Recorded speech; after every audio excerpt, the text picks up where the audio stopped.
Ill Music Entertainment.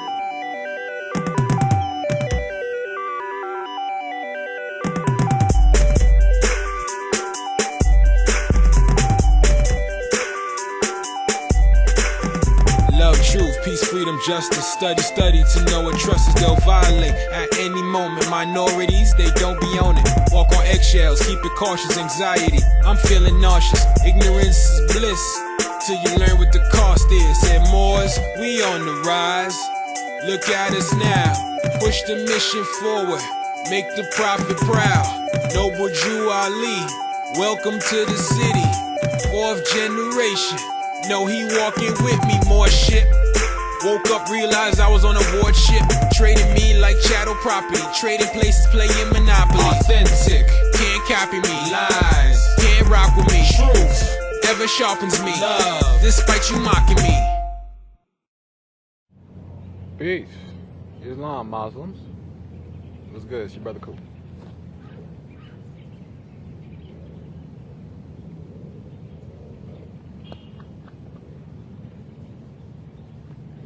There is nothing hard about being yourself. There is nothing hard about being indigenous, and there is nothing hard about being a Moorish American.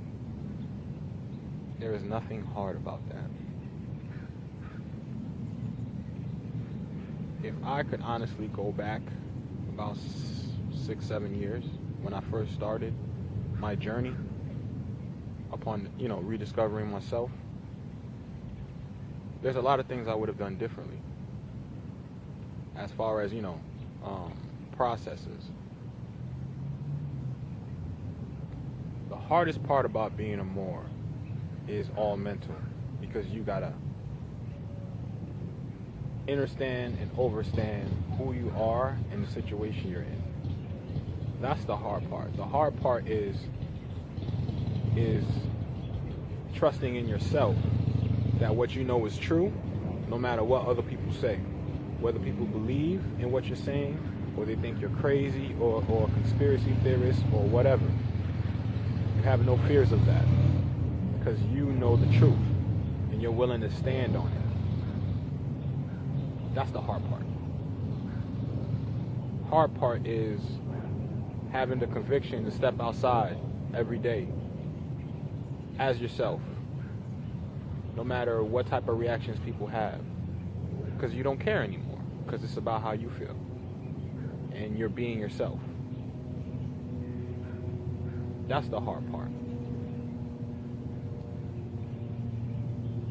Once you get past the hard part, which is really all mental, then everything else is easy. It's just about learning what the process is. And the first step in that process is, once you've done the hard part, meaning you've realized who you are, you're studying about trust law, you're studying about American history and you're studying about world history,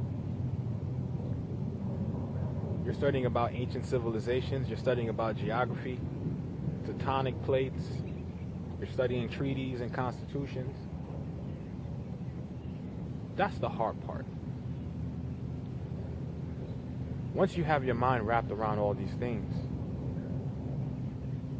then you can begin with the process. And the process is how you feel on the inside. You want to have that reflected on the outside. And that process is not difficult. It's a process though, but it's not difficult. You just got to be diligent and follow the steps. Okay?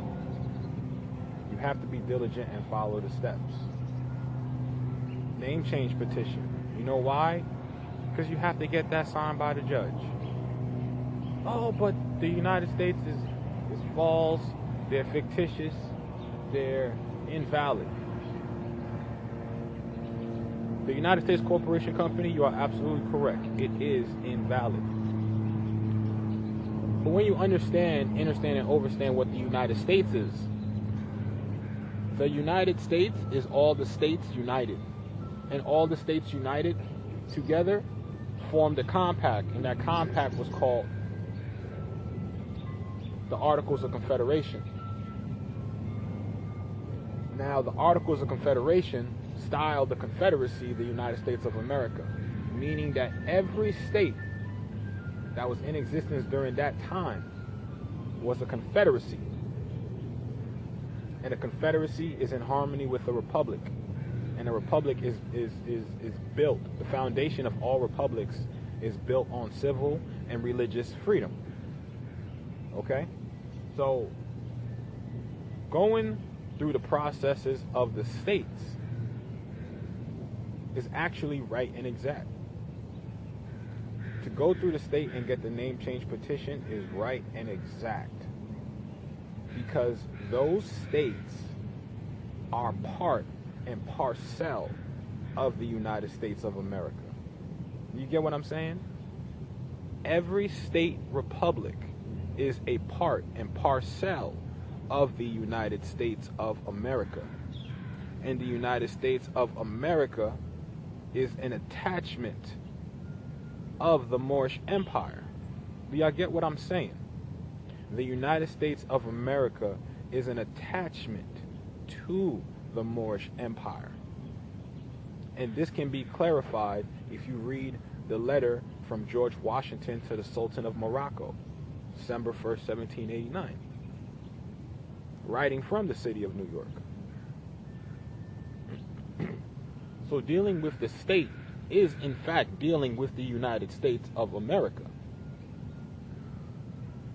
So going through the name change petition in the state is the first step, and it's the proper process, because we're dealing with the United States of America and not the United States. So in order to do that, we must deal with the individual state, because the individual state is a part and parcel of the United States of America.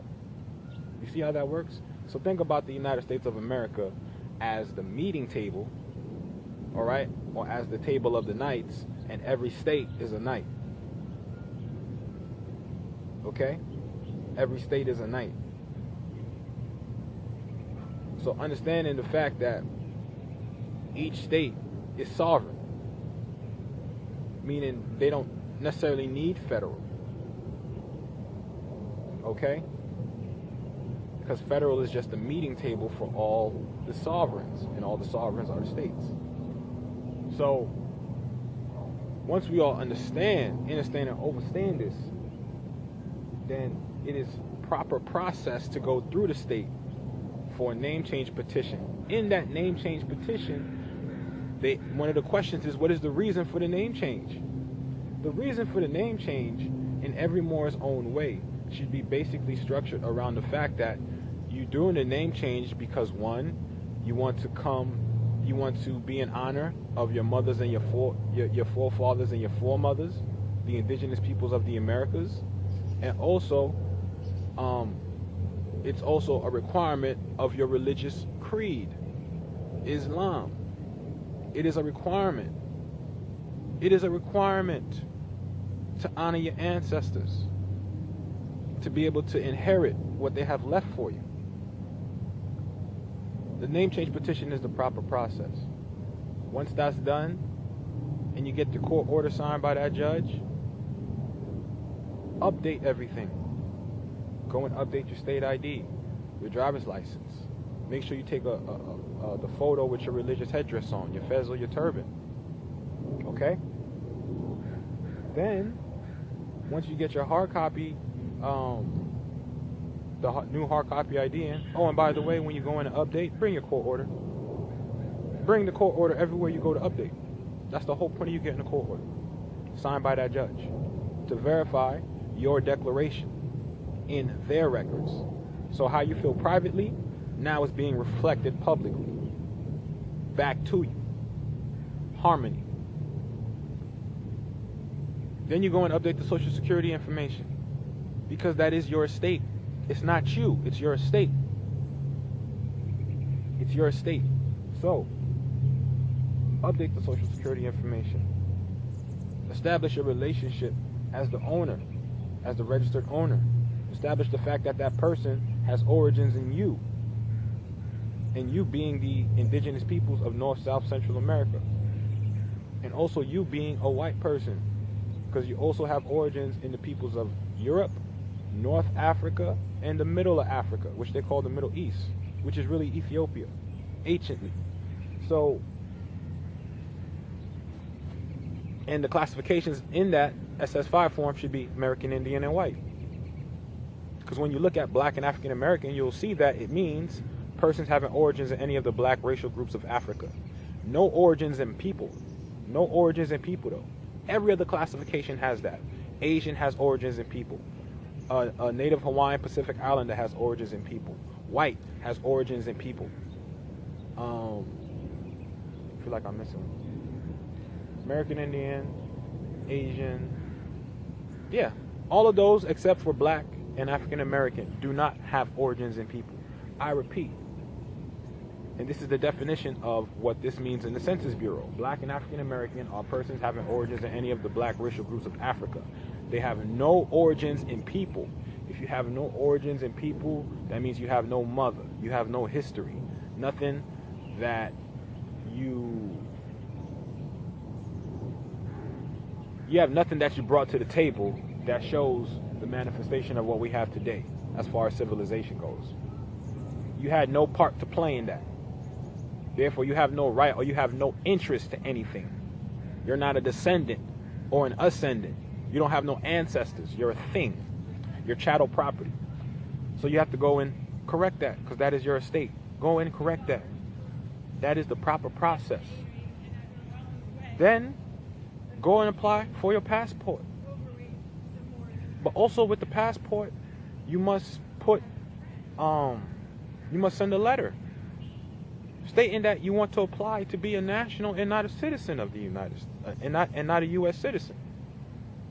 You must also put in that letter that it is important to you that you have your photo with your religious headdress on as a requirement of your religious creed and your indigenous traditions and customs. You have to proclaim these things. You got to shout it out. Freedom of speech. Either you say it or you got to write it. Right? This is the process. So now your brother has to go back and get a court order. That's okay. I need that signature from the judge to get what I want to accomplish, which is I want my passport as a national so I can travel both domestically and internationally across this entire planet so I can truly see my estate without molestation, being that how I'm feeling internally is reflected externally. This is what I want for myself. This is the process. It is not easy. It is not hard to be a Moor. It's very easy to be yourself in society. You have to declare that that is what you wish to do, and that you're doing it based on your religious creed and your indigenous traditions and customs, to be in honor of your ancestors, Exodus 20:12, so that your days on this earth will be long and plentiful. That is the process. And if I had known these things in the beginning, because in the beginning my mindset was, oh, doing these things puts you back in jurisdiction, so you don't want to do these things. I just want to stay over here in the private. I just want to stay over here in the private. I don't want to interface again in the public. And that causes a lot of friction, because now you've corrected yourself internally, but you haven't corrected it externally. It's like you cleaned the inside of the house, but the outside of the house still looks like shit. The outside still needs to be painted. Some of the doors need to be fixed. The lawn needs to be mowed. Some of the flowers need to be cut, you know what I'm saying? And groomed and shit like that. You know what I mean? So it's the same concept. We done cleaned up the internal as far as who we are, but then we don't want to clean up the outside.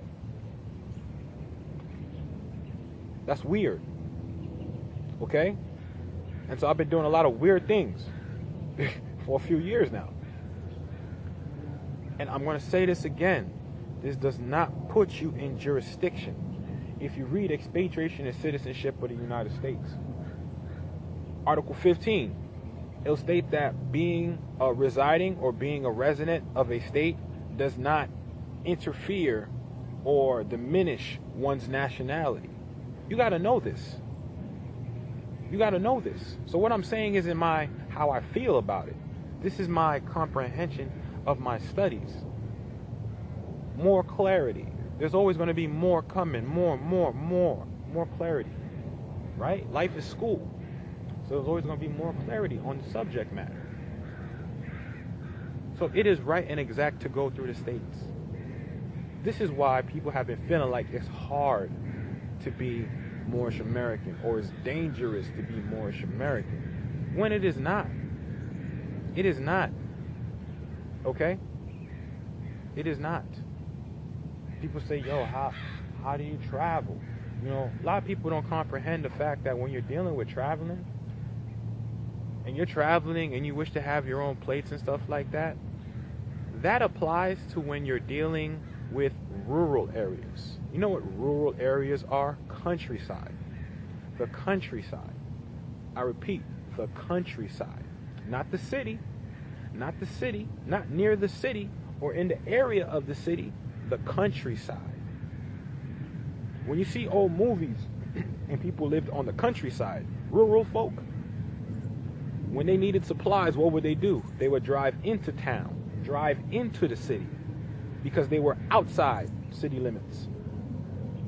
So doing that, you can have your own plates. That's rural jurisdiction. Rural, that means you have to have your own land to exercise in that fashion. Okay? So when you're dealing with city and you don't have your own land outside city limits, there's a way and process to operate to where you can travel freely and not have issues. That process is the same process we've been doing our entire lives, which is register a car. Now, people will say, oh, when you register your car, you're giving the car over to the state. No, that is not the case. That is not the case. When you register the car through your trust, that car or vessel is under private jurisdiction. It's private property. An EIN was utilized to register the car. Not to mention that the trust in itself is the lien holder. All right? So legal owner is synonymous with trustee. So my trust is the legal owner of the vehicle and also the lien holder. And I am the equitable owner. I'm the owner in equity. All right? Now, having my articles of organization drawn up for my trust, it is a religious organization.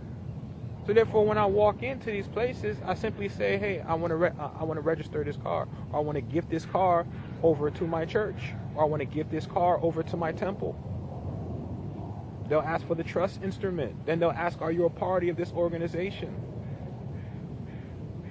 Then they'll ask for identification. Now, what I've learned is whether I want to use Washington State identification or my national identification, they're both in harmony. They're both tied to what I filed on the records. They're both tied to that. So my internal is in harmony with my external. So it's okay. Because I know at the end of the day, I'm conducting commerce according to my treaty of amity and commerce. You get what I'm saying? So it's not hard. There's no fight. Things have already been put in place. Processes have already been put in place. We simply need to just follow them and stop trying to fight it. There is no fight. The United States of America is an attachment of the Moorish Empire. We're still in the Moorish Empire, y'all. It got reconsolidated into the United States of America. But this is still a confederacy. So Washington State Republic is a confederacy. But you have to know that here to function publicly. Okay? You need to know that. You need to know that. Know thyself. This is why it's so crucial to study. The more you study, the more you know. The more you know, the more effective and efficient you can be in what you do in your life. The more you know about something, the more effective and efficient you can be in that. Fact. That's not even up for debate. You can't be efficient and effective in something you don't know about. You haven't done any knowledge on. It's impossible. You can't know about stars if you don't read about stars. You can't know about the Moorish Empire if you don't read about history, if you don't read about the ancient peoples of North, South, Central America, if you don't read about Moors, if you don't read about the transatlantic slave trade, if you don't read about the Saharan slave trade, if you don't read about ancient Egypt, which is in America, if you don't read about the Alhambra, you know what I'm saying? Or the ancient empire in 1492, the last stronghold before Columbus came over here on his missionary duties. You got to know this, and it will just pour out of you. So when people see me, they see what is pouring out from my internal. This is me. So accept me for who I am, or be gone from my presence. Simple as that. It's not hard. There's processes laid out for us as Moors. We simply have to follow the process and not be afraid to stick it out all the way through. Because guess what? We only got to do this one time, y'all. We only got to fix ourselves. Then our children are straight.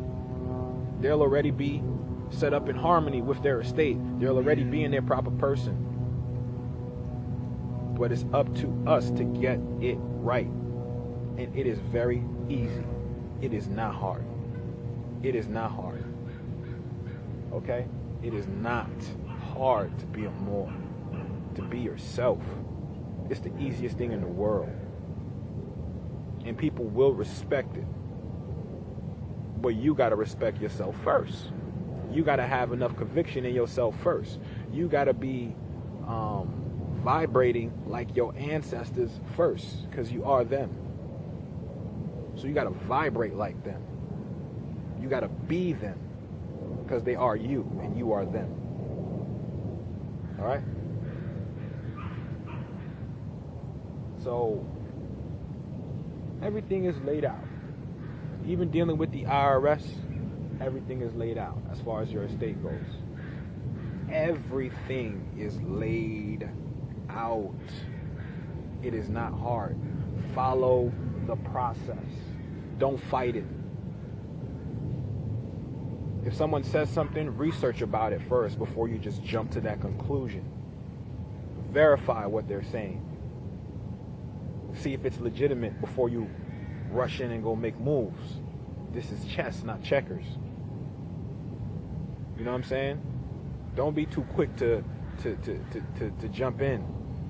Jurisprudence is based on analyzing the system of law, analyzing the facts. So we got to be analytical. We got to analyze. This is what jurisprudence is. That means you got to put on your analyzing, you got to put on your analytical hat or your analytical fez or turban and process everything that you're reading and you're laying your eyes on. All right? And then once you do that, right, meaning once you go through this process properly the first time, okay, your declaration is in place. You have your court order. Now you can function just as you were functioning before, which is what you are supposed to be doing, except for utilizing the Social Security to do commerce moving forward. That's where your trust comes into play. But doing everything else as far as authenticating your birth certificate, putting everything back into your private trust, meaning your estate, lining back up, showing that you're of full life, you're of majority and not minority. This is what sets you apart from the cattle. And this has to be done because this is how it's supposed to be done anyway. So this is what the restitution is. Okay? This is what the restitution is. And then as I'm building with more Moors, right, on utilizing our estates to do what we're supposed to be doing, which is which is putting the liability on the United States to satisfy the debts. They're obligated to satisfy the debts, not us. We're not in bankruptcy. The people are not in bankruptcy. So, this is the process. This is what it takes to be a Moor. It's all here. And once you've solidified here who you are, then you can transmute that here into your heart. And then you can move fearlessly. And then do what you need to do. Do those processes to correct the record. Restitution. To put things back. To put things back how they were supposed to be in the first place. Okay? So in the first place, you were not supposed to be born in their system, civil liter mortus, in the first place. Honestly, in the first place, we're not even supposed to be born in their system. We're supposed to have our own hospitals and birthing clinics and things of that sort, according to our own religion. But we're realistic, and we're learning ways to function as we're alleviating those burdens and pressures. So that way we can make room for us to sit down and ponder to ourselves as to what we want to do with our lives. What is our mission? We all got to take the time to sit down. Even if we have children, we got to sit down with our children and take the time to ponder on who we are and what we want to do with our lives. What is our goals? What is our purpose? We all have to do that. There's no way around that. That too is part of the mental process. All right? And once all these things have been corrected, okay?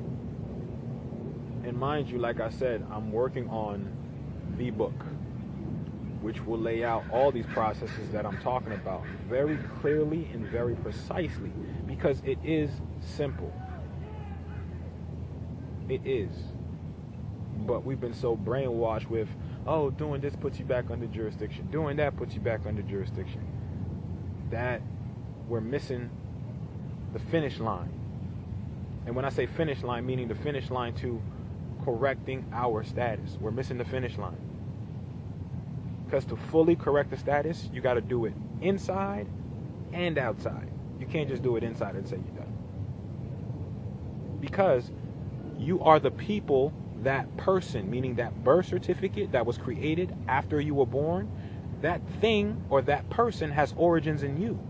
It is attached to you. It is like your child. It is your holy grail. It is your estate. It is your inheritance. It belongs to you, rightfully and lawfully. So it is your right to claim that back. It belongs to you. It has origins in you. That's why the information is describing is relative to you as far as the time that you arrived here. As far as the name of the mother who birthed you here, the father who helped create you, being part of the process as God.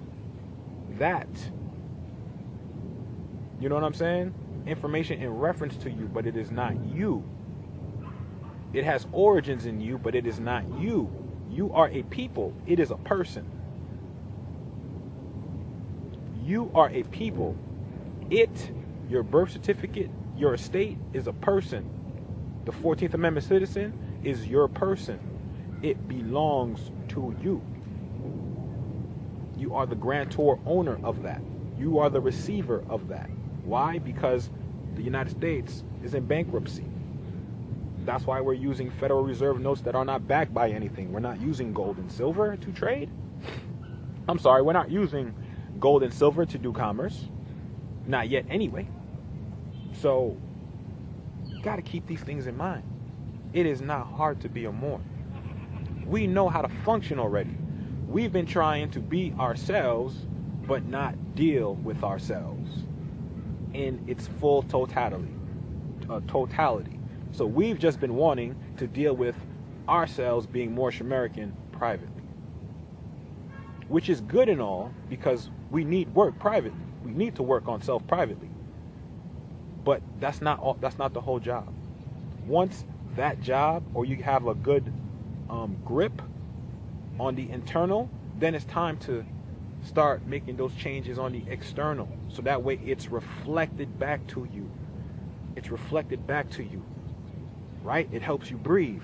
How you feel internally is reflected back to you externally. So it helps you. It gives you more, right? It's like breathing. Inhale, exhale. The more you inhale, exhale, the more energy you're receiving to keep on going, But if you just have it on the private side, it's like holding your breath. It's just here. It's just here. But as far as when you're dealing in the public, you're something else. So it's like holding your breath. And how long can you hold your breath and still function? How long before it starts messing with you? How long before you start feeling like you're schizo? People who are awake, they know me as Ku'un L. And then when I go out into the public, everyone's like, hey, what's up, Reginald? Who's good, Reginald? Who's cool? Reginald, your name is cool? That would be crazy. That's crazy. It's easy to be yourself. Go through the process and have that reflected.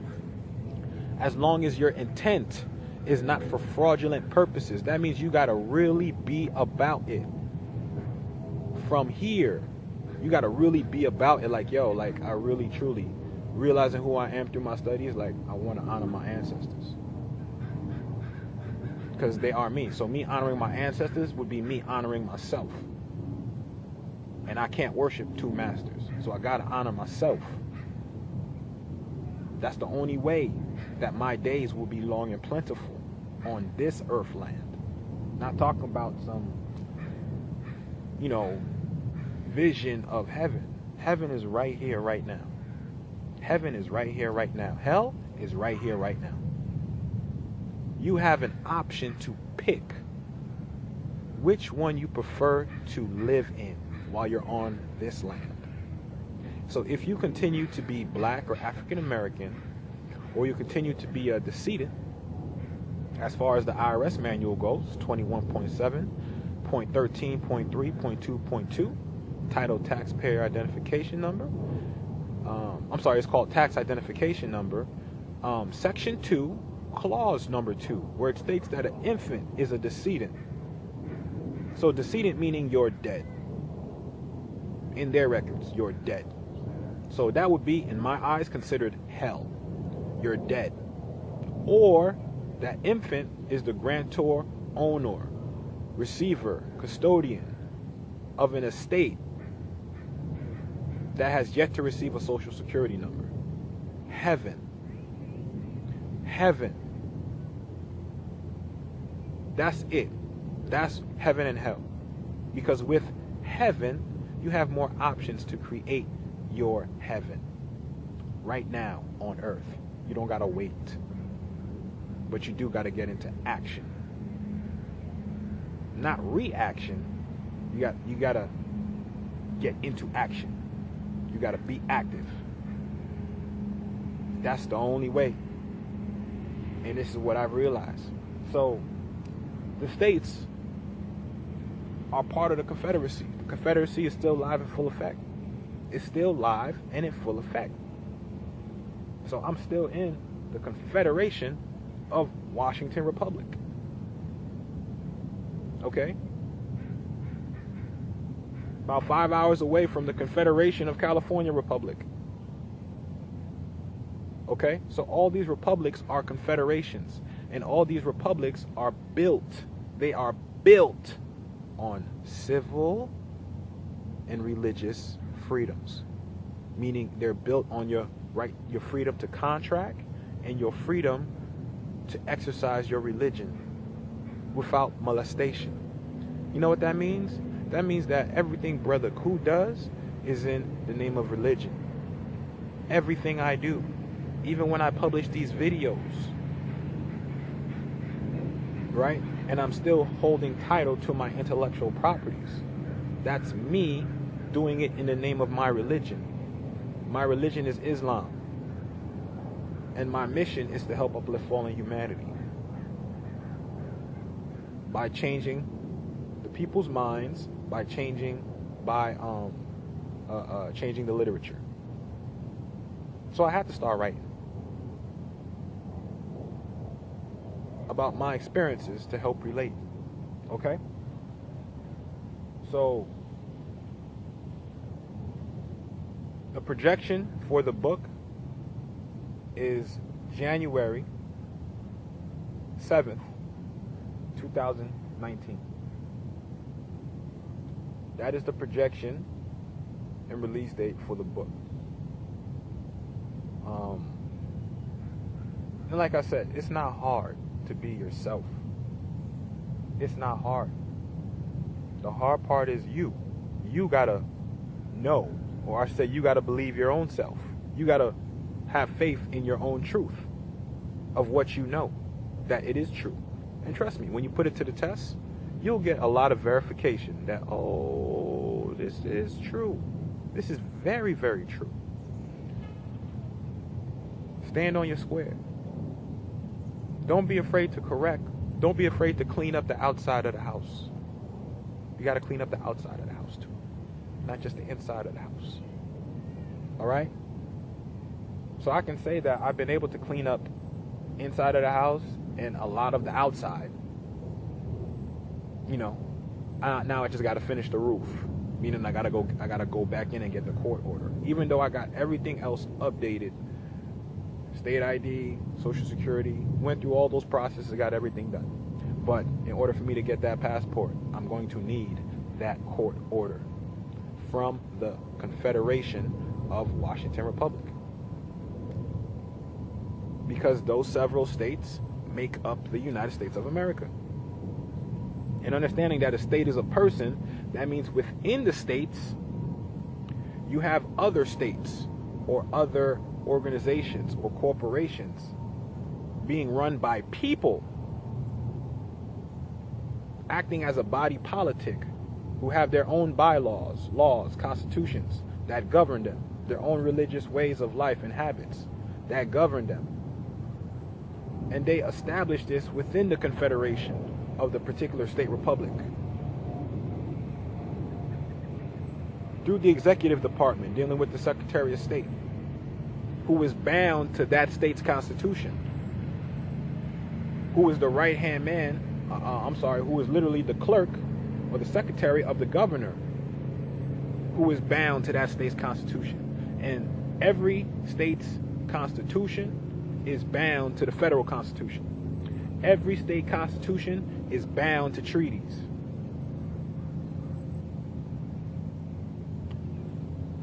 You got to know this, though.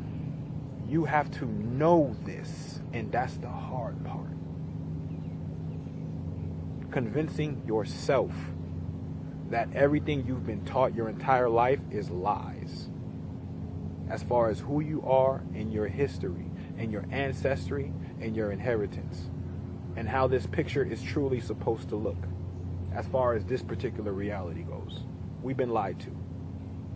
We've been lied to about it. It's unfair. It's not right. I know you're feeling pissed off. Maybe you feel like there might not be no hope.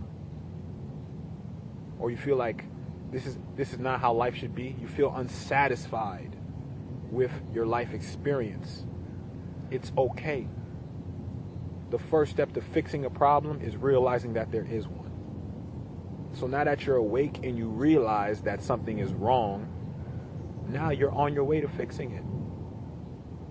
Because I'm sharing with you what that problem is. And I'm showing you exactly what you need to fix. So it's on you now to be your own high priest and clean up your house in its entirety, inside and outside, private and public. Clean it up. And then operate commercially through your trust. I'm learning different things about what we can do with our estates as well. You know, once you once you secure that straw and that social, right?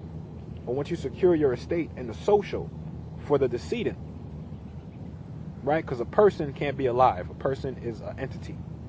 So when you secure the social security number for that decedent, for the estate, then a new EIN number will be applied for that social, right? So now you operate with that EIN. So I'm learning how to do things with that through building with other Moors. So it's a lot of things to do, y'all. And it's a lot of things to learn about and a lot of things to put into application. But the one thing that I am telling you is residing in these republics, these confederacies, does not affect or diminish your nationality.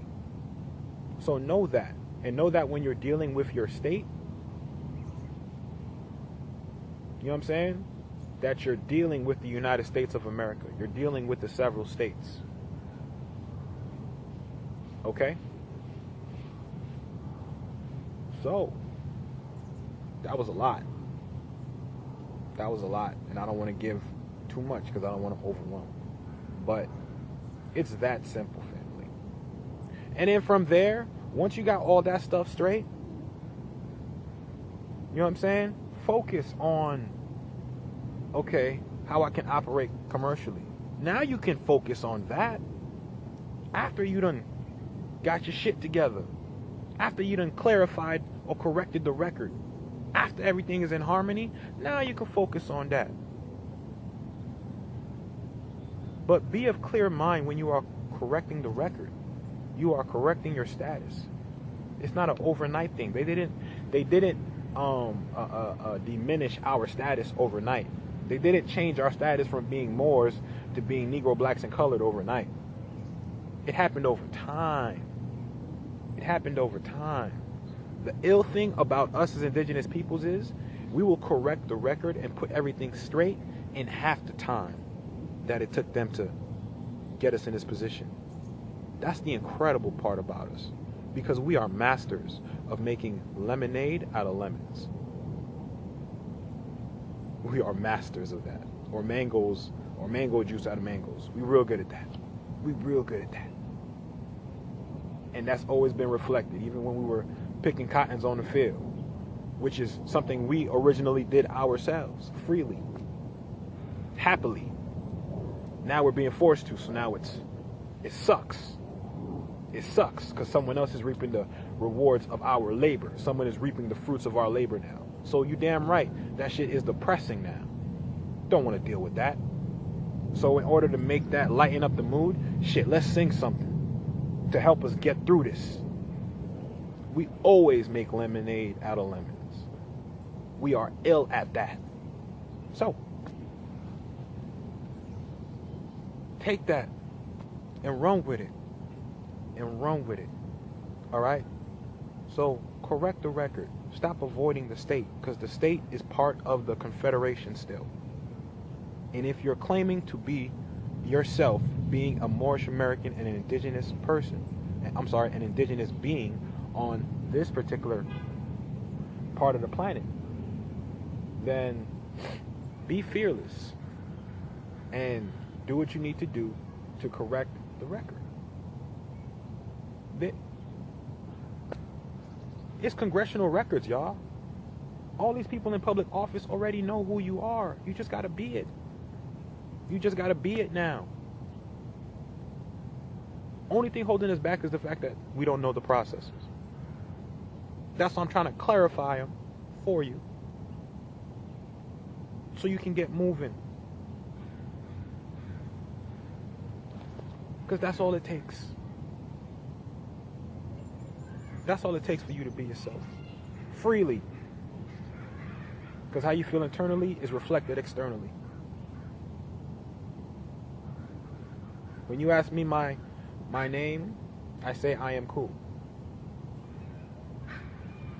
Legally, Ku'un. But to keep it short, I tell people just call me Ku. But when they properly ask me for my first title, it's Ku'un. Ku'un. So, when I'm dealing in my private, I'm still Ku'un. I'm still Ku. When I go out in the public, they're still referencing me as Ku. Ku'un. Mr. L. I'm still getting myself back. Okay? That's the power. Because once it's in their system that you are not a party of the Christian black codes, that you are not Negro black in color, that you're not chattel property, that you're actually an heir of the original peoples that built this entire government system, this whole Confederate system, this beautiful Confederate system that we're enjoying today, it's over. There is no argument. There is nothing for you to say. You need not say a word. You need not say a word. Just be on your square. You don't got to say nothing no more. Because they already know. It's in their records. That's the power.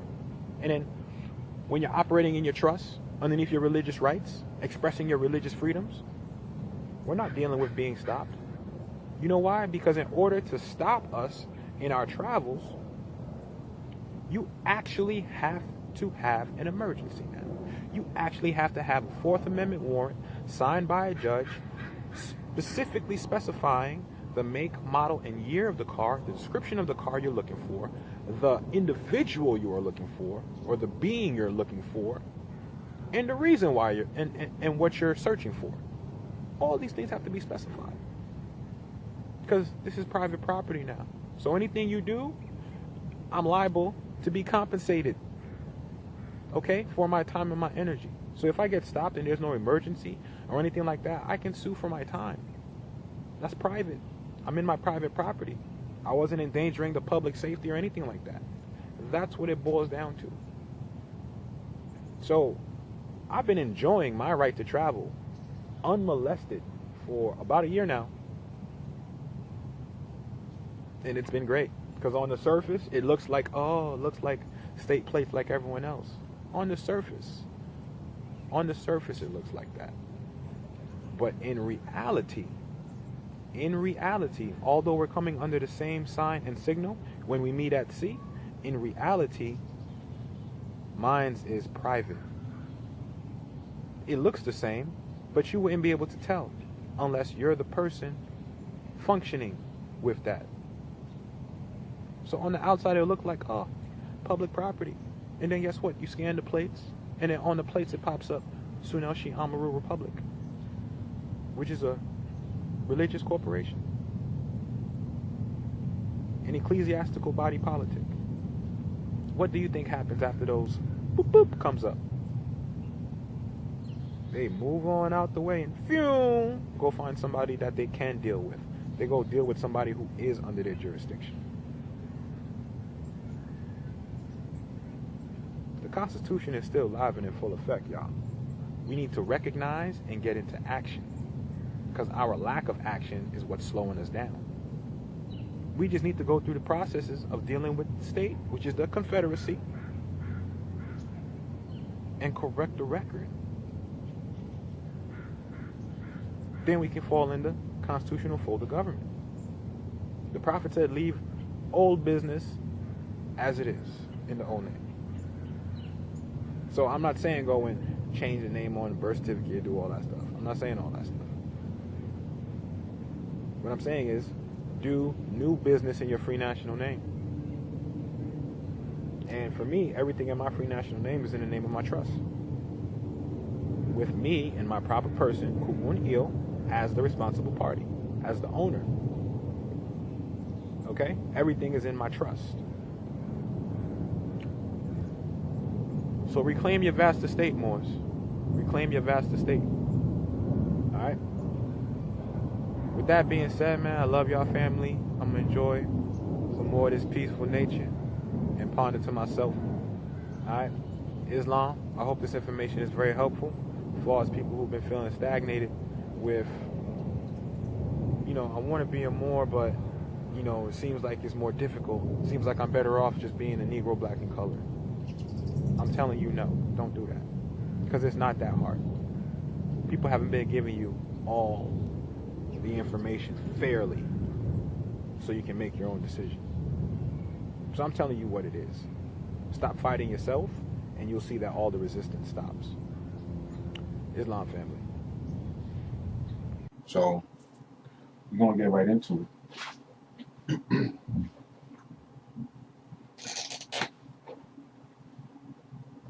So this particular presentation, we're going to be dealing with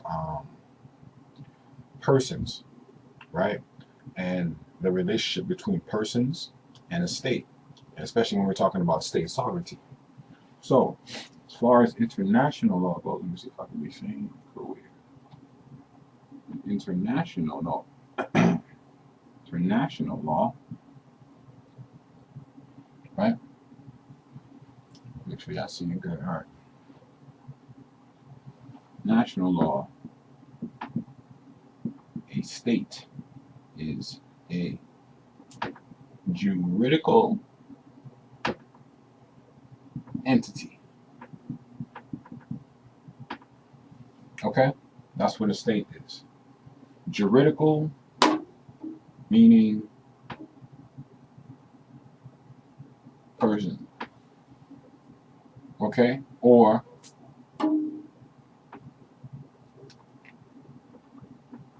here's a real clear one for what I'm trying to see. Not having a physical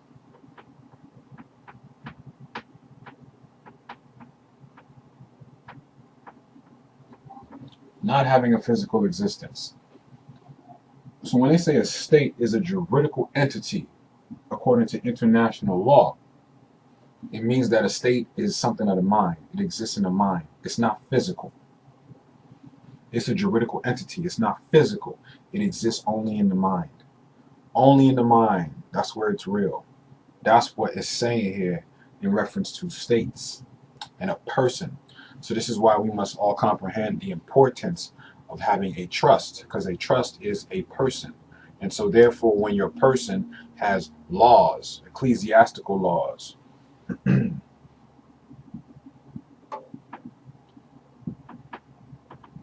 religious laws, okay?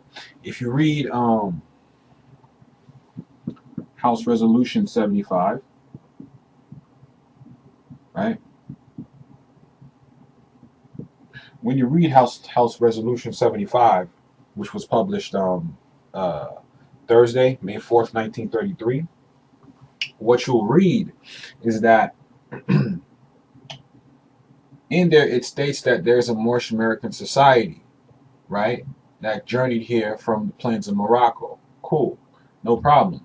But the main portion of this resolution that people must understand is that not only were we recognized as a society being here already, but our religious tenets were also respected in our divine creed. Therefore, which also stated in Resolution 75, means we have the right to carry those titles which we were so accustomed to carrying in our proper jurisdiction, which would be El, Bey, or Ali, according to the congressional record, and whatever title we wish to attach ourselves to. Ancestral title, I mean. All right. So these are just 3 of the 5 that we mentioned, right? You still got Day, and you still got Al. Okay? These are the 5 so-called civilized tribes. These are the 5 points of the Moorish Star. Okay? These are the 5 principles: love, truth, peace, freedom, justice. All right? If you do the knowledge on numerology, number 5 is also the number of power.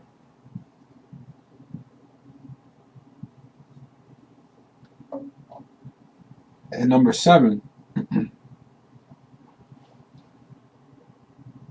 like the circle 7, the circle 7 is representative of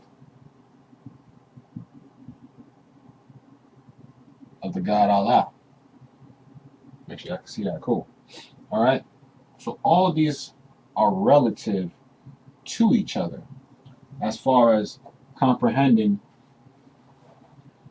the process of what we're doing here. We're correcting the record because we're reestablishing the fact that we already had laws that we live by. We already had a way of life, a divine creed. We already had a national a national dress. You understand? A culture. Okay? So this is what House Resolution 75 does. And also comprehending the fact that it is a self-authenticating document. Meaning you can use it in law as it is. It's self-authenticating. Okay? It's a congressional record. So with that being said, there go the phone ringing. Call him back. So with that being said,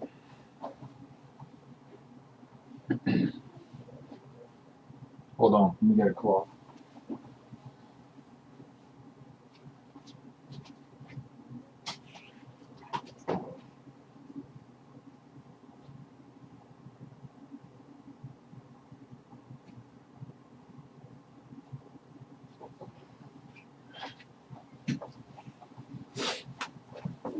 Okay. So with that being said, we can go into certain things that need to happen, right? Once one realizes that being a Moor is not difficult, it's not hard, it's actually simple. The hard part is mental, right? Once I got my mind in the knowing of who I am, then I just got to have that reflected publicly, all right? And we're doing everything to realign ourselves back to our ancient religion, which is Islam, which means peace. Okay? So, that being said, we know that we were given a straw name. Okay? What we weren't told was that every single being that is flesh and blood, when they incarnated here onto this plane, they were given an estate. And an estate is interest or rights in property. Okay? Which is also dealing with inheritance. Okay? Also dealing with inheritance. So this is what an estate is. Problem is, when we were born, weren't made aware. Our parents just kind of went through the process of, oh, my child is born, they need a birth certificate because they need a birth certificate to get a social, and, you know, they need to be able to function in society. Understandable. Here's the thing, though. And this is why I say we need to correct the record. The reason why we're correcting the record is because everything is good how it's supposed to be. We're correcting it because those are the things that were supposed to be done as soon as we incarnated here. For example, like authenticating the birth certificate. That should have been done already. There shouldn't have been a need for you to do that. That's an example of how you know the fraud is there. Because according to the IRS manual,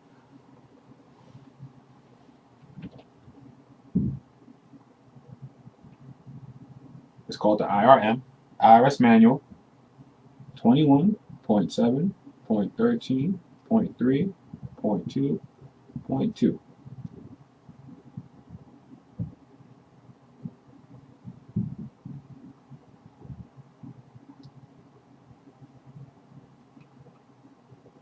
Right, it's called tax identification number.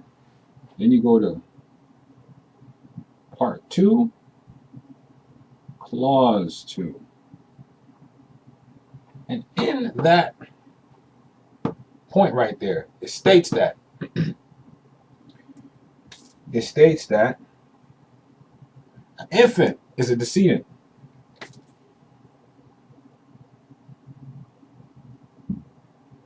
A decedent. It's a dead person. Not alive. Civil liter mortus. Not alive. Okay? So a decedent, an infant is a decedent or the grantor, owner, receiver, custodian, guardian of an estate that has yet to receive a social security number.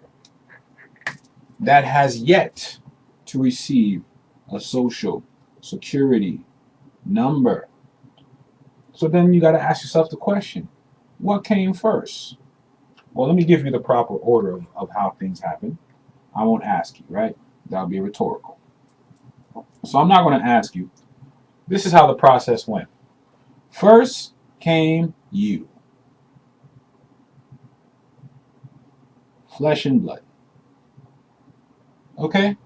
First came you. All right? A creation of nature. Once you came, you have an interest. You have rights to things on this plane because of what your ancestors, the people who share your same blood, did before you. Okay? So off rip, you have an estate. So, this was the second order. Guess what was created? A birth certificate. In all actuality, in its proper form, we should have all been given, and not to say not all of us were given this when we were born. I know my daughter got hers when she was born. Now, I can't tell you if it's based off the fact that her parents are awake or her mother and father are awake, and we know that she's not Negro, black, and colored. So we're not reflected as that. Neither is she in the system. But we're all supposed to be signed a certificate of live birth.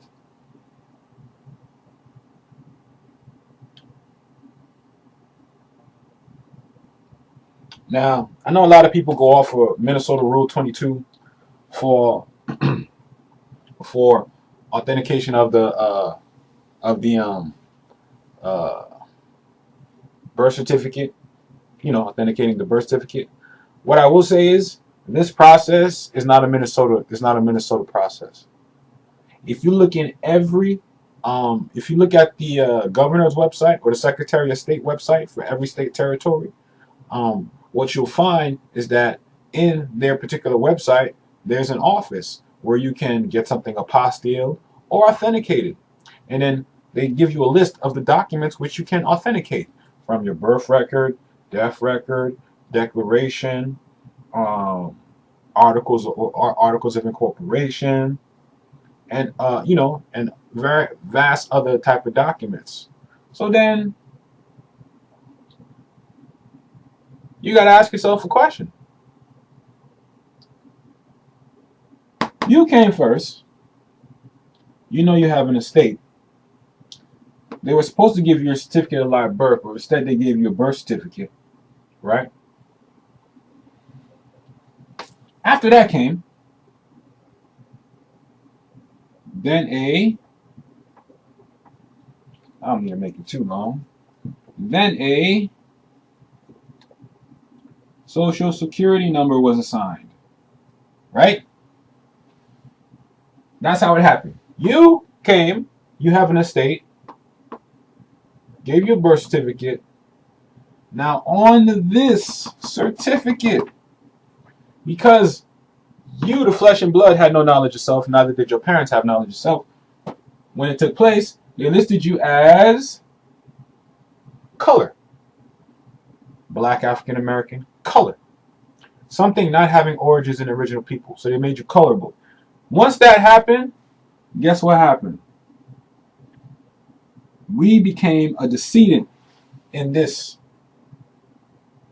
dealing with the IRS, right? We became the decedent, when in fact we're the grantor owner. But the grantor owner can't be a decedent. The grantor owner got to be alive. Another term for that is, you see this? Another term for that is in full life. Okay? Make sure you're seeing that. Cool.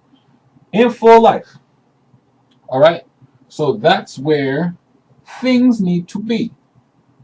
And once you're in full life, guess what? Now you're the grantor owner. You're not considered civil little mortus.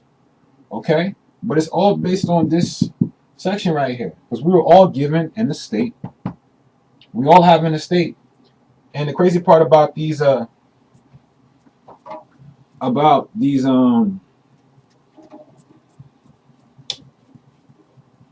states today, we're all proprietors. A proprietor means an owner. I'm pretty sure you heard the term before, proprietorship. Proprietorship means it's an entity with only one owner. Proprietor means one owner, single owner. All right? One owner. So, the states are made up of the estates of both residents and non-residents. Okay? Very important. That means state property, not state property. Make that simple. All right. Continue where we left off from.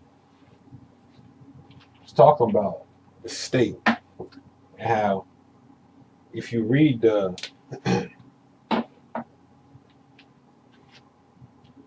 I can see this. If you read the North West Ordinance 1787.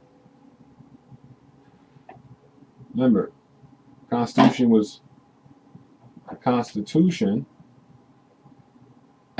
took place in 1789, right? 1789, agreed to by all states in 1791, and the treaty was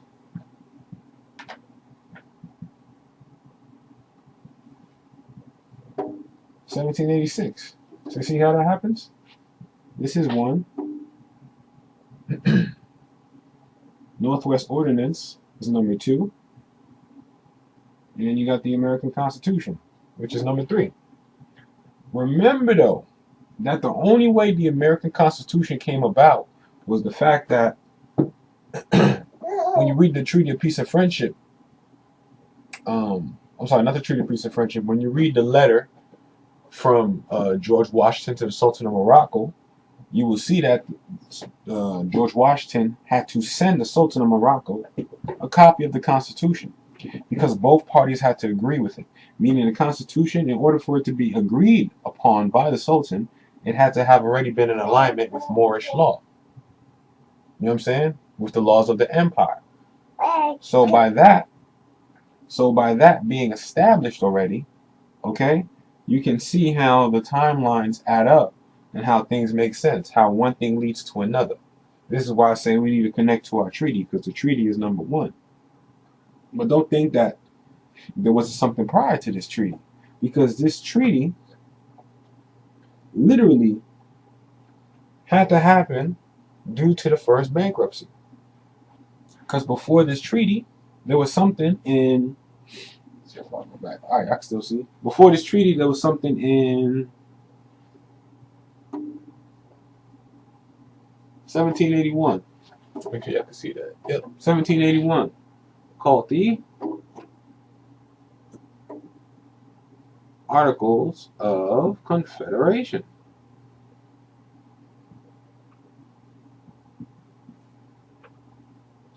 Okay? The Articles of Confederation, which is the first constitution, the Constitution for the Confederacy, all right, which is still active in this Constitution. Okay? 1781. Prior to that, you got the 1776 Declaration of Independence. All right. That's also a constitution. Oh, and let's not forget. I can see over here good. 1774. That is the Articles of Association. Okay? Yeah, boo boo. You getting this work too? You getting this work too? Huh? Articles of, let me rewrite this so y'all can see it. Okay? The Articles of Association, 1774. So I'm giving you reference points so y'all can study at y'all own leisure.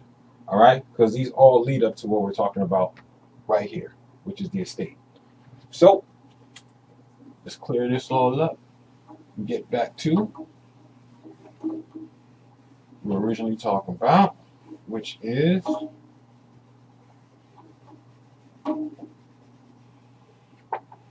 Northwest Ordinance. And in the Northwest Ordinance establishes the fact that everyone has an estate. And in the states, the estates of both residents and non-residents. Non-residents. Okay? This is in the Northwest Ordinance of 1787. Now, residents are state property. Okay? Because the state of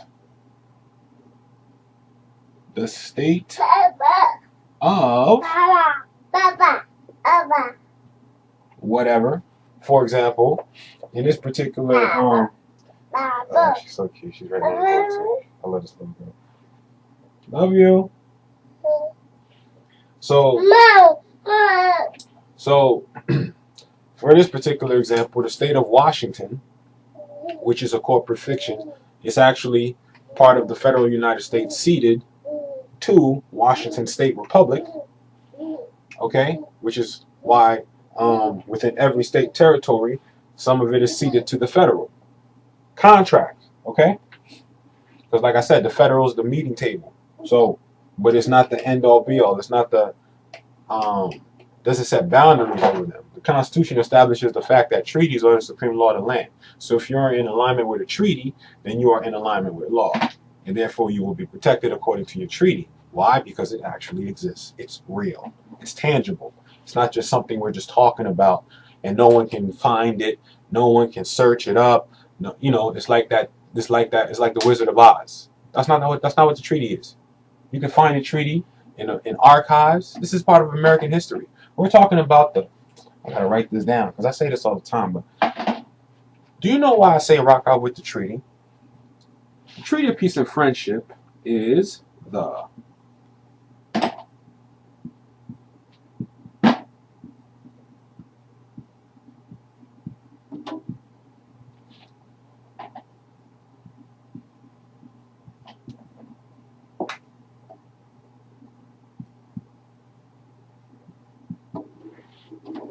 that's why. The Treaty of Peace and Friendship is the world. The world. The world. Not talking about the American continent. We're talking about the whole world. The treaty is the world's longest lasting treaty. The world's longing lasting covenant. Do you comprehend? This is why the United States of America is supposed to be a beacon light for the rest of the other societies on this planet as a example of, we can put our differences to the side and still coexist in peace without having to revert to war, and still respect each other's ways of life, religious creeds, national origins, and still be divine. That's the point. That's why when you read Resolution 75, we were making former Moors better American citizens. They weren't former Moors after they became American citizens. That's not what that's talking about. In Resolution 75, what that's talking about is the fact that there were Moors who reneged on the empire, betrayed the empire, chose to walk away, abandon the empire. That's what that statement is talking about in Resolution 75. For those former Moors. Former. You know why? Because they identified as something else now. They identified as Negro, black, and colored. And though you are a Moor by bloodline, when we're talking about legal, see, because you're a Moor lawfully all the time. There's never been a point in your life lawfully when you have not been a Moor. Legally, however, there have been gaps. There have been major gaps. And legally, if you don't acknowledge the fact of who you are legally, don't talk about sovereignty, don't talk about jurisdiction and none of that stuff. Don't talk about it. Don't talk about it, because we're not talking about lawfully. Lawfully to me is what I call private. That is lawful. Everything private, lawfully. Why? Because it's done by contracts. Contracts are private, or what they call covenants, or treaties. Okay? Those are protected by the Constitution. Right? Because the Constitution cannot interfere with one's right to contract, even if the contract is not in your best interest. Meaning contracting to be a U.S. citizen. Even if it's not in your best interest, the Constitution cannot interfere. Even if it leads to your demise, the Constitution cannot interfere with your right to contract. Ultimate freedom. Ultimate. You have the freedom to succeed and the freedom to f yourself over. Okay? All in your hands. So, non-residents.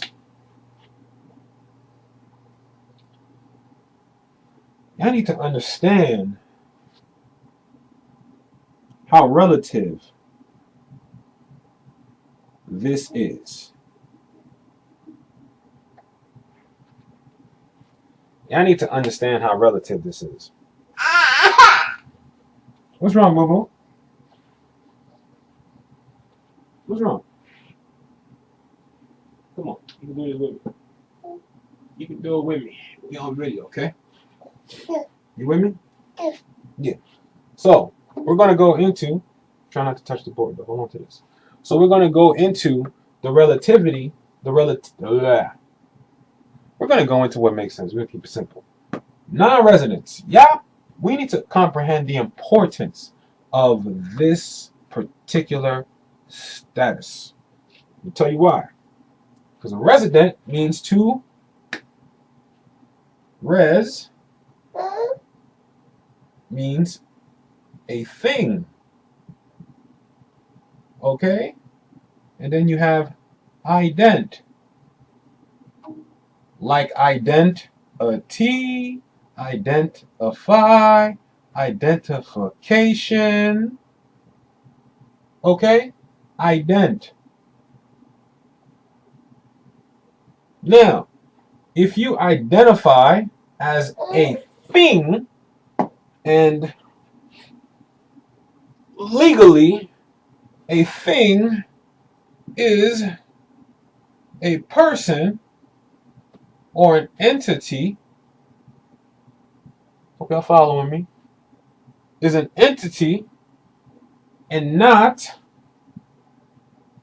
a people. Not a people. Not a people at all. Not a people at all. Okay? So you don't want to be a resident. You don't want to be a resident. Residents do not apply to the Constitution. Now, you can reside. You can reside somewhere. You can do that. But a resident, you cannot be a resident because residing is an action. So you can reside places. You can reside here, reside there. Doesn't mean it's permanent though. See, domicile is permanent. So you can reside here, reside there. But as far as that goes, it just means you're traveling. Now, when you say you are a resident, that you, a people, a flesh and blood sentient being, is. Why did they shoot those people? Those are innocent people. You mean the natives? Yeah, they shot the natives, white folks. We'll talk about that after I'm doing a video. That's sad. I'll come outside and we'll talk about it. That's sad. We'll talk about it. Yeah. He just finished reading the American Revolution.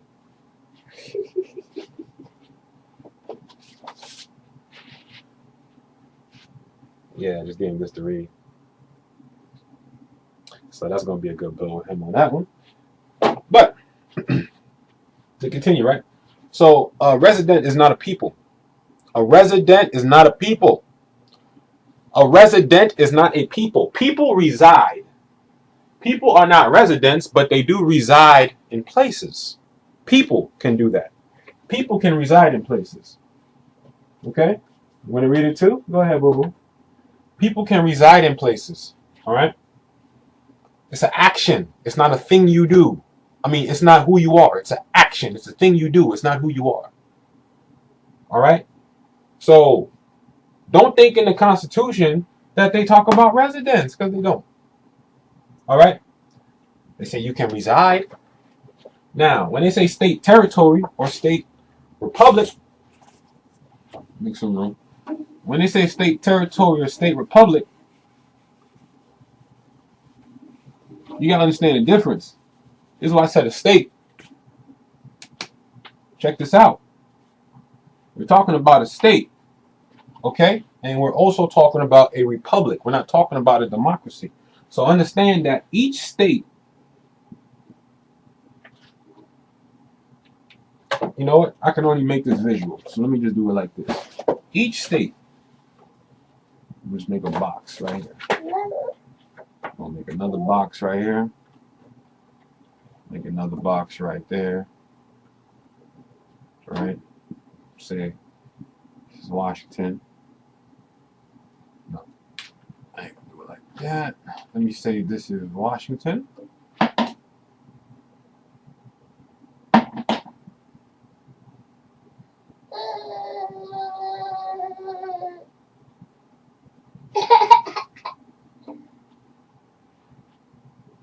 Oh, that's a snacky for you. You want some of this? Yeah, buddy. Yeah, buddy. Yeah, buddy. Get those mighty grains, buddy.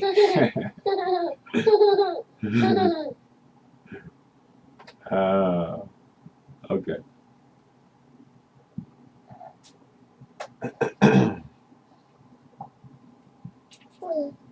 Just to give some examples. And hell with it. Alright? Don't ask me why I made it so small. It just happened that way. Whatever. Alright. Prime example, right? Washington Republic. In Washington Republic, or I should say Washington Republic, right, consists of, and the same thing I'm saying for Washington Republic is the same thing for Colorado Republic, California Republic, Nevada Republic, Wyoming Republic, Ohio Republic, New York Republic, Pennsylvania Republic, Delaware Republic, Maine Republic, Connecticut Republic, Massachusetts Republic, Rhode Island Republic.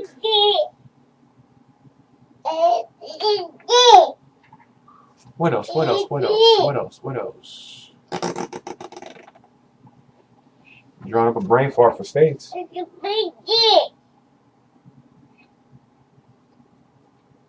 There's some more in there.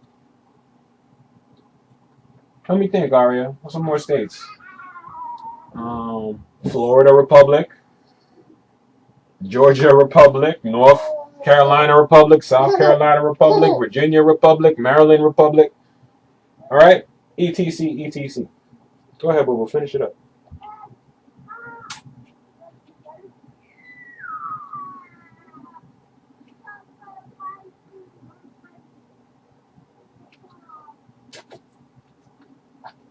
Okay.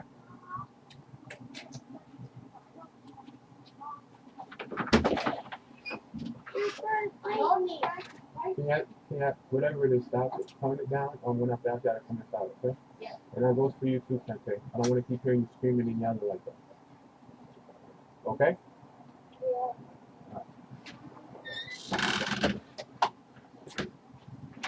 Okay. All right.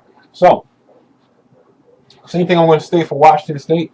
It's the same for all states, etc. Okay? Yeah? Okay.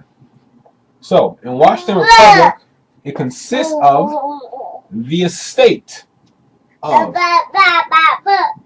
residents and non-residents. Okay. Since we know that Washington Republic is dealing with people, okay? Since it's dealing with people, because re means back and public means people, okay? So republic means back to the people because the power is always vested in the people. So everything always comes back to the source, back to the people, all right? So residents are 14th Amendment citizens. I say citizens with a lowercase c, right?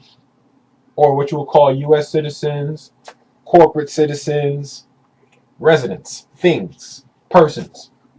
Then you have non-residents. Guess what a non-resident is? What's up with you? When you're done with that, I'll bring you back up here. So a non-resident, for me, I'm just going to keep doing that, huh? All right. So, a non-resident, okay? A non-resident would be considered people. You know why? Because people are not persons. Or 14th Amendment citizens. Peoples are not persons. Peoples are not persons, okay? So a non-resident is, for one, a people.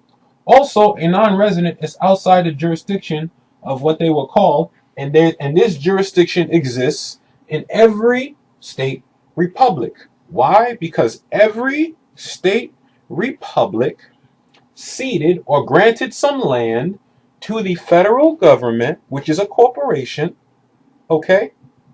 It's called the United States of America. It's in place so that the several states can do business internationally. Follow what I'm saying. All right? So, being the people are a part and parcel of the several states, not residents. Not residents of the state of, okay? And in every state there is a. So we have Washington Republic, right? And then there's a state of. There's a state of Washington. All right? I know everyone's pretty familiar with this. There's a state of Washington that exists. The state of Washington is connected to this, which is connected to that. All right? Now we're talking about corporate. State of, we're talking about corporate. This is everything corporate. Okay? Everything corporate. So you got to understand the difference. Now, organically, in the republic, it consists of non-residents, people who are not subject to the state of Washington,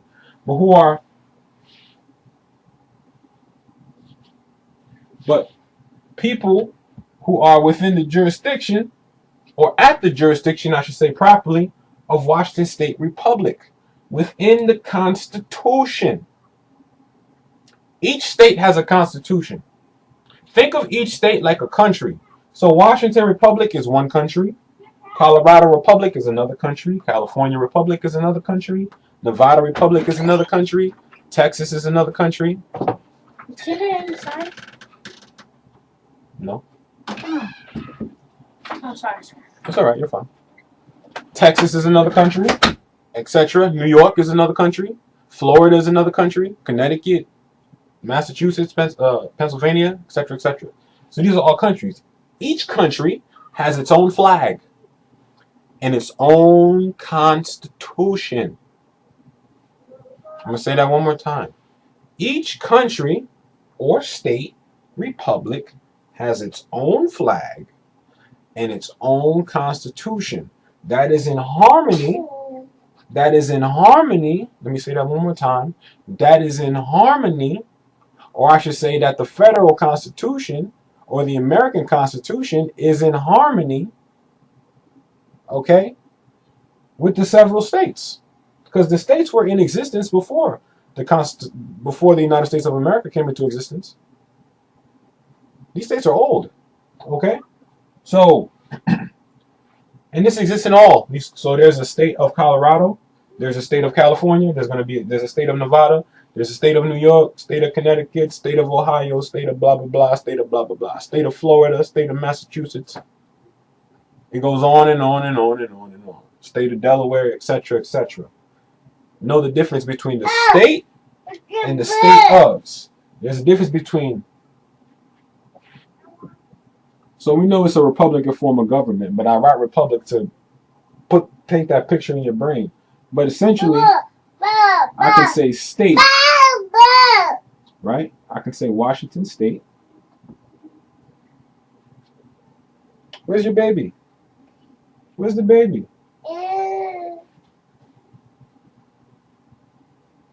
Where's the baby?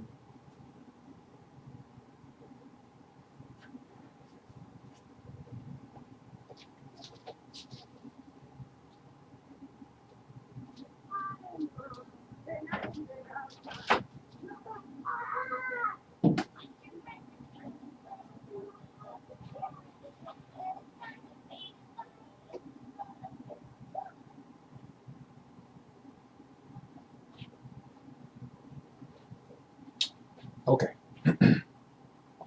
So, Washington State, look up the term state means people.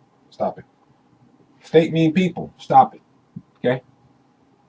So, we're talking about legal. I'm talking about legal. I ain't talking about lawful. I'm talking about legal. State mean people. Stop the games. The base of government for every state is a republic. So yes, every state is a republic because the base of government is a republic. But don't think just because you say state you mean, oh, the state of Washington. No. This is Washington State. Washington State is a republic. Now, Washington State is where the non-residents be at. You know who the non-residents are? The non-residents are those who have reclaimed ownership of their estate, being that birth certificate, right, which was created after they were born. That's the certificate of your estate, right? That's proof of ownership of the estate. So that certificate, okay, you've reclaimed ownership. You ABC'd everything. You've placed yourself at the age of majority. Why? Because every single one of the people was incarnated in one of these particular republics or states, right? Assigned a certificate bond for that estate. And like I said in the previous, the problem was they were made a decedent and not already established as the infant grantor owner from Jump Street. That's the problem. So, and then by doing that, guess where you get locked into? Here, the state of, automatically. Because this is for things. The state of is for things. The state is for people. And people, let's get this right now. people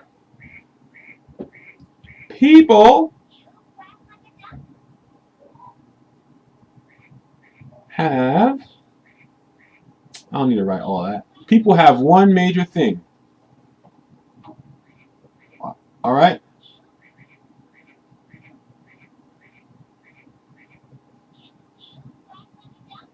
Nationality. Now, you need to understand the situation that is happening over here on our land, dealing with immigration. I'm going to take this slow.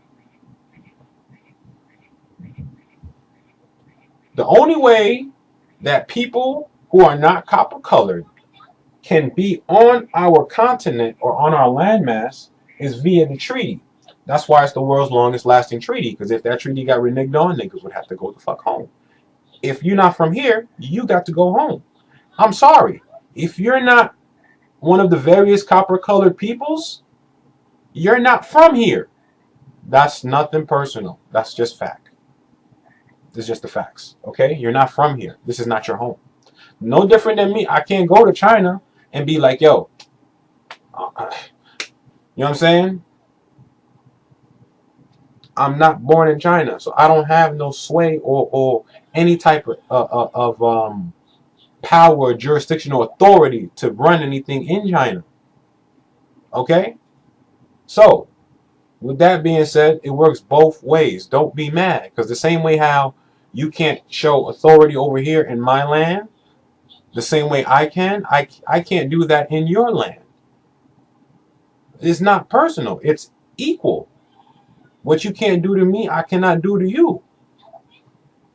Now, non-residents have nationalities because they are not things. Okay? They are not things. The non-residents are the people. The people who are us, who constructed the Constitution for the United States of America. We did that. We did that, man. Okay? So for non-residents being the people, because we're not part of the corporate state or the state of, we're within the state republic. Or I should say we're doing business at the state republic. Okay? Get where I'm going with this. We need to see how the thing works. The state republic exists for non-residents, who are the people who have nationalities. Like I said, unless you have copper color complexion, you cannot have any other nationality legally here except for U.S. citizen. You can't have any other nationality legally here except for U.S. citizen. Do you get what I'm saying? So, the difference between a U.S. citizen and a citizen of the United States of America is that you are a part of the several states that was here way back. Who made those? We did. Who showed people how to establish government? We did. It's not what I say. Read the what was that? 103 Amazing Facts About the Black Indian of the Western Hemisphere. Read that book. Read that. It's not what I'm saying. I'm telling facts based on what I've researched and read. All right? So based on the fact that the non-residents have a nationality because they're in full life, they've reclaimed ownership of their estate, meaning they've gone through the ABC process, authentication of the birth certificate, because that's what should have been done from the first place. So we're only doing what should have already been done. We're not confirming or, now the contract is confirmed. No, the covenant was already confirmed in the treaty. The covenant was already confirmed. Our consuls were not there. So therefore, the estate had to be given to somebody else worthy of trust, which happened to be the agencies of the United States of America. Okay? Now, let's get along with the program now. Now that we're at Washington Republic, right? Non-residents have passports.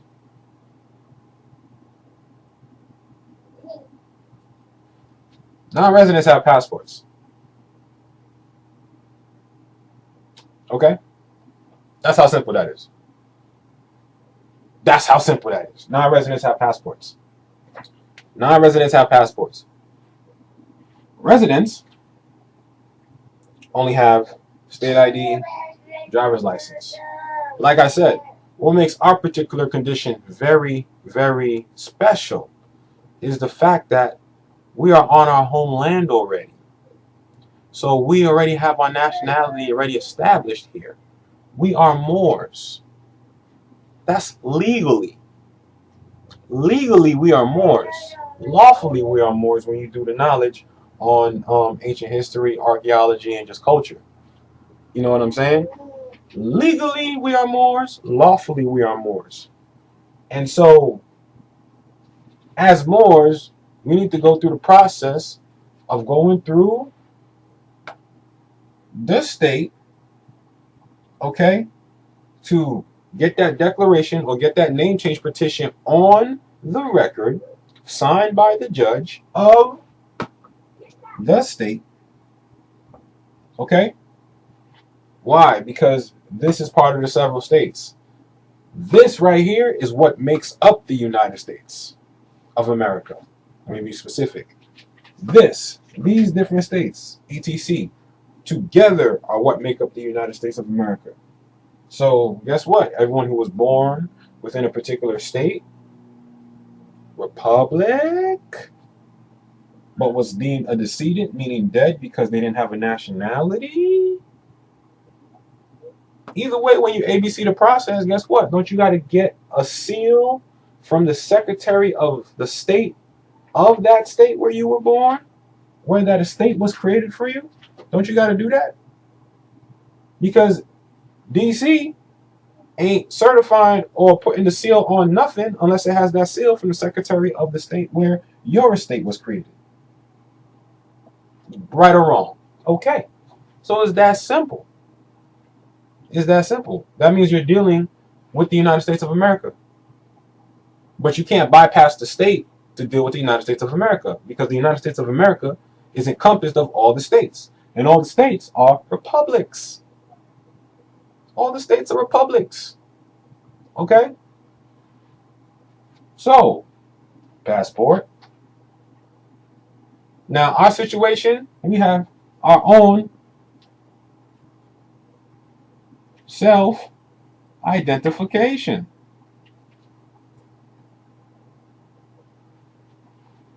You know why we have our own self-identification? Because as indigenous peoples, when you read the Declaration on the Rights of Indigenous Peoples, self-identification is the fundamental criteria to trigger these laws to come into play on your behalf. Okay? So, self-identification is a must for us. This is what makes our situation special. Legally, it's already established that we are Moors.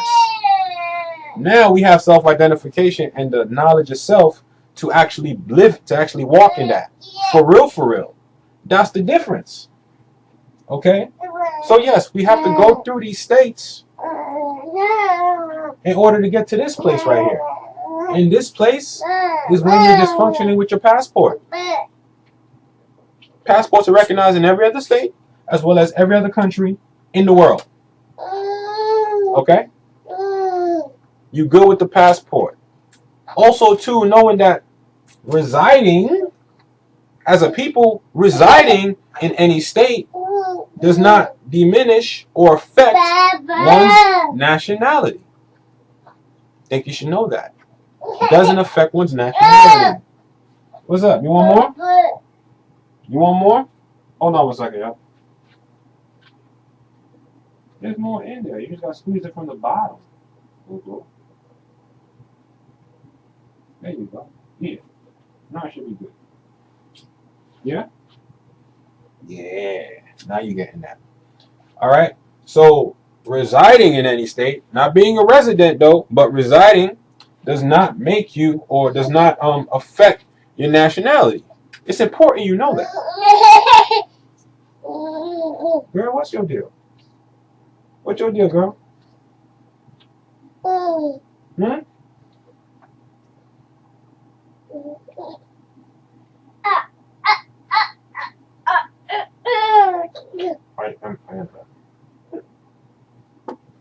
I love you too.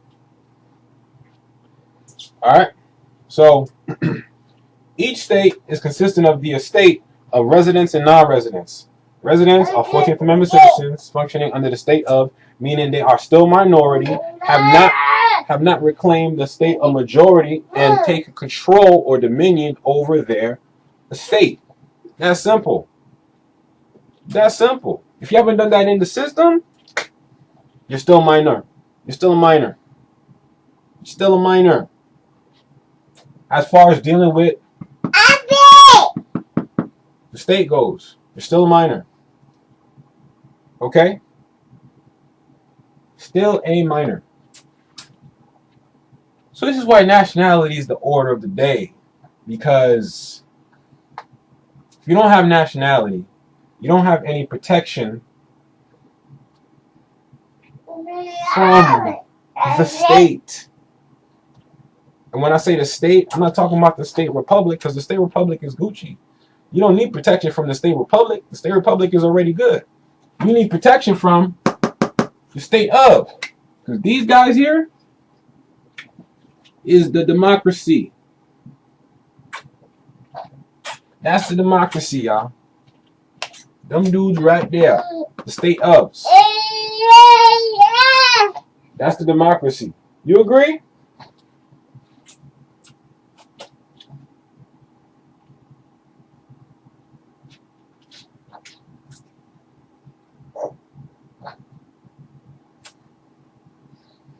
Yum yum.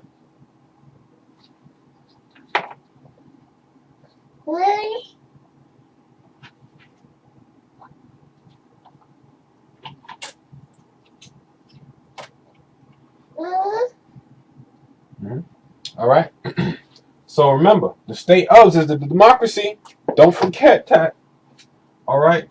So the process is to get yourself your passport in your free national name, religious headdress, so you can be in alignment privately and publicly, so you can be in this proper person, this status, to where you're not subject to state law. And that's how you move with these republics, because all these republics are based off of civil and religious liberties. All right? So you have a right to your religion, and your religion should be honoring your ancestors. Okay? In any way, shape, or form that you feel works for you, because that's what feels right. It's about an energy. Even people who claim they vote, if you haven't reclaimed your estate and you're not of the age of majority, your vote gets sent over to the College of Electoral Voters. Because they all those people in them offices, they are in control of their estate. Did you know that? Did you know that? All the people who are in the College of Electoral Voters, they are in control of their estate. Which is why they are electors. This is why they have the final say so over your vote, because you're still a minor. You're still a minor. Not to say that we're supposed to be voting. We're supposed to be casting a ballot as a state, as a society, or a body politic within the state to make sure they don't create things or do things that get in the way of what we're trying to do or get in the way of our way of living. You know what I'm saying? That's what we're supposed to do. Okay? And that's how that goes. But if you don't self-identify first and foremost as who you are, you're going to be in a lot of doo-doo. Because nationality comes first, then commerce comes second. Then commerce comes second. Because now we're dealing with international law. All right? It's not the other way around. Not the other way around. And just to make it a little bit more clear, we're going to come from here. Come here, baby. Come. Come. We're going to come from here. We're going to go right to the screen. You good, boo-boo? I'm going to get a couple of slides from here. Check this out.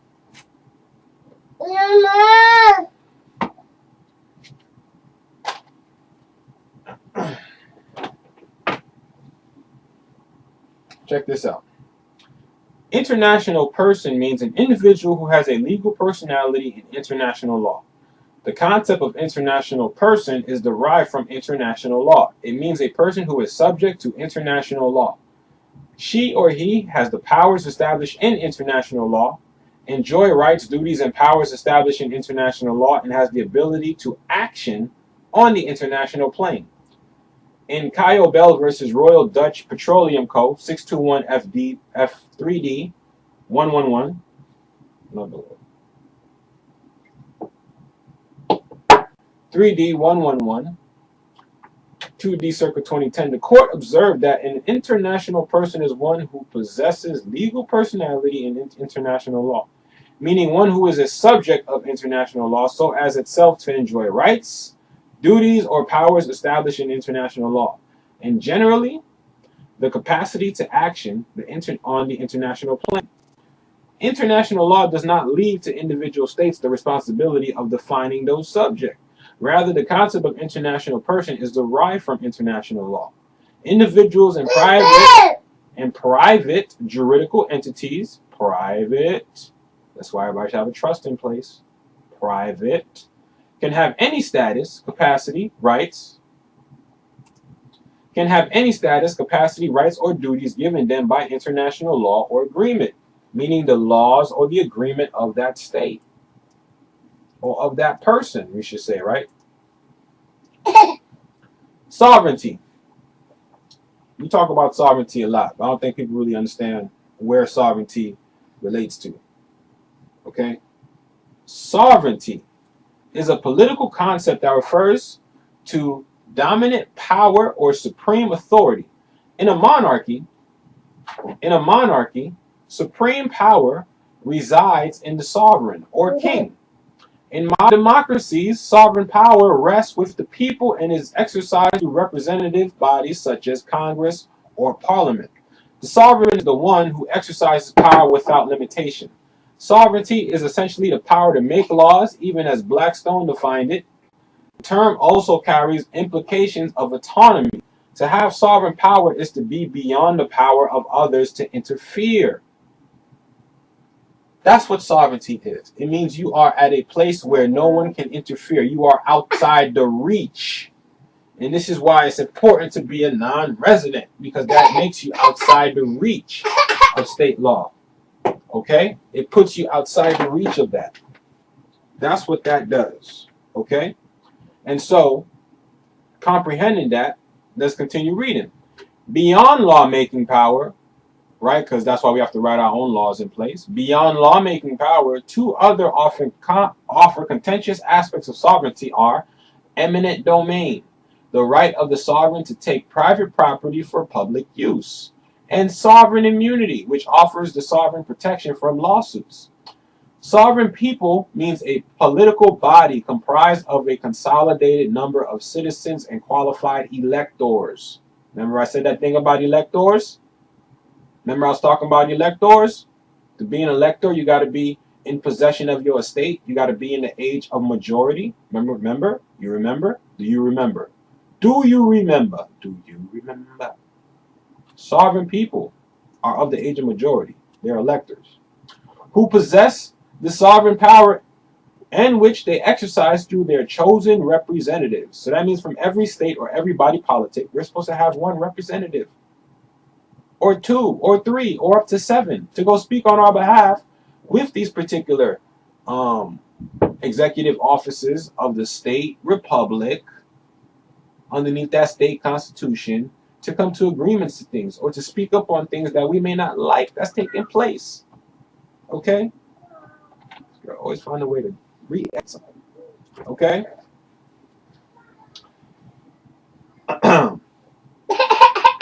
Generally, the sovereign people confer or designate upon the chosen representatives the absolute, unlimited, and sovereign power. What?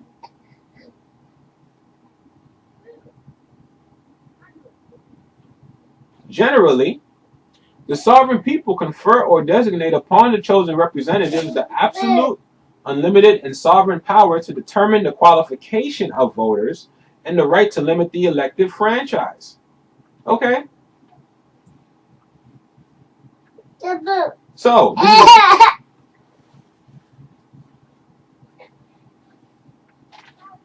so now we're talking about chosen representatives by those who are of the age of majority, who have elected people from the College of Electoral Voters, right? Because they can do what? They have the absolute, unlimited, and sovereign power to determine the qualification of voters and the right to limit the elected franchise. So aren't they limiting the people's voting by sending it or filtering it to the College of Electoral Voters? I'm just saying. Here's another important term y'all should recognize. Inferior. One who in relation to another has less power and is below him. One who is bound to obey another. He who makes the law is the superior. He who is bound to obey it, the inferior. Remember that thing we was talking about, lawmaking power? The ability to write law for your state? It's important. It's really, really important. It's really, really important.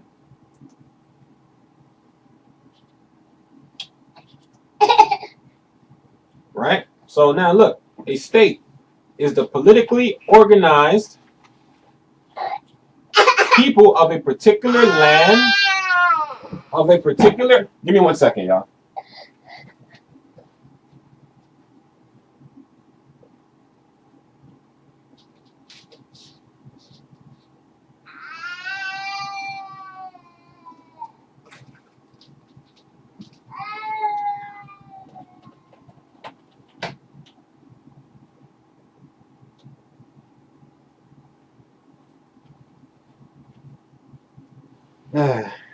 This means Nana Boo tired. Okay, y'all. Yeah, as soon as I lay her down, her eyes closed. Okay. So, the state is the politically organized people of a particular land. The state is the politically organized people of a particular land. All other authoritative writers similarly set distinct physical boundaries to the state. Such an idea would not have been intelligible to the first builders of government.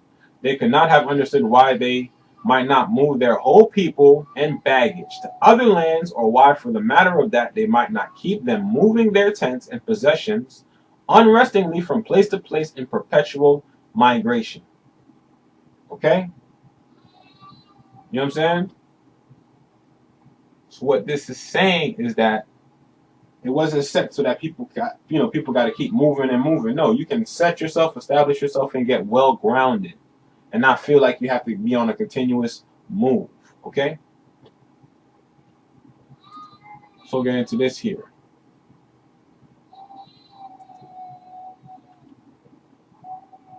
The state, as a person of international law, should possess the following qualifications: a permanent population, a permanent people, a defined territory, continent, land, government, a system in place, and capacity to enter into relations with the other states.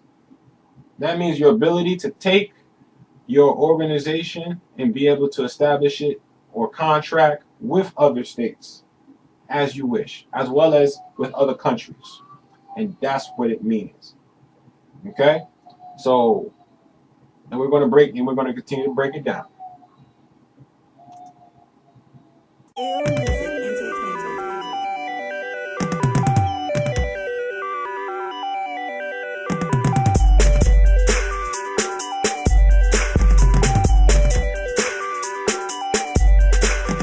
Love, truth, peace, freedom, justice. Study to know what trust is they'll violate at any moment. Minorities, they don't be on it. Walk on eggshells, keep it cautious. Anxiety, I'm feeling nauseous. Ignorance is bliss till you learn what the cost is. Said Moors, we on the rise. Look at us now. Push the mission forward. Make the prophet proud. Noble Jew Ali, welcome to the city. 4th generation. No, he walking with me, more shit. Woke up, realized I was on a war ship. Trading me like chattel property. Trading places, playing Monopoly. Authentic, can't copy me. Lies, can't rock with me. Truth, ever sharpens me. Love, despite you mocking me.